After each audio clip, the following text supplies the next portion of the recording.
మన రాష్ట్రంలో టాప్ నియోజకవర్గం ఏదంటే నారా లోకేష్ మంగళగిరి లేదంటే పవన్ కళ్యాణ్ పిఠాపురం అయ్యుంటుందిలే అనుకుంటున్నారా? లేదు. ఆ రెండు నియోజకవర్గాలు నెంబర్ 1 గా నిలవలేదు. మరి ఏ నియోజకవర్గం అయ్యుంటుందబ్బా అనేగా మీ ఆలోచన?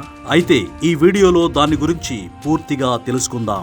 ఏపీలో కూటమి ప్రభుత్వం అధికారంలోకి వచ్చిన తర్వాత 17 నెలల నుంచి ఈ నియోజకవర్గం అభివృద్ధి పథంలో శరవేగంగా దూసుకుపోతోంది. అంతేకాదు ఆ నియోజకవర్గంపై జాతీయ స్థాయిలో చర్చ నడుస్తోంది. ఇతర నియోజకవర్గాలకు దిక్సూచిలా మారిన ఆ నియోజకవర్గం ఏదో కాదు, ముఖ్యమంత్రి చంద్రబాబు ప్రాతినిధ్యం వహించే కుప్పంను అభివృద్ధి పదంలో దూసుకెళ్లేలా చేయడానికి చంద్రబాబు అనుసరిస్తున్న వ్యూహాలను తెలుసుకుందాం. నియోజకవర్గాన్ని అభివృద్ధి చేసేందుకు మండలాల వారీగా విభజించారు. మండలానికో అధికారిని నియమించారు. వారు దగ్గరుండి అన్ని పనులు పర్యవేక్షిస్తుండటంతో అభివృద్ధి శరవేగంగా పరుగులు తీస్తోంది. వీటిని చంద్రబాబు కూడా ప్రతిరోజు సమీక్షిస్తున్నారు. కేంద్ర ప్రభుత్వం ఇస్తున్న పథకాలన్నింటినీ కుప్పంలో అమలు చేస్తున్నారు. జల్ జీవన్ మిషన్ ద్వారా ప్రతి ఇంటికి మంచినీరు ఇస్తున్నారు. ప్రతి ఇంటిపై సోలార్ రూఫ్ ఏర్పాటు చేసి సౌర విద్యుత్తు సౌకర్యం కల్పించారు. ఇంటికో పారిశ్రామికవేత్తను తయారు చేసే లక్ష్యంతో మహిళలకు, యువతకు శిక్షణ కార్యక్రమాలు జరుగుతున్నాయి. ఇంకా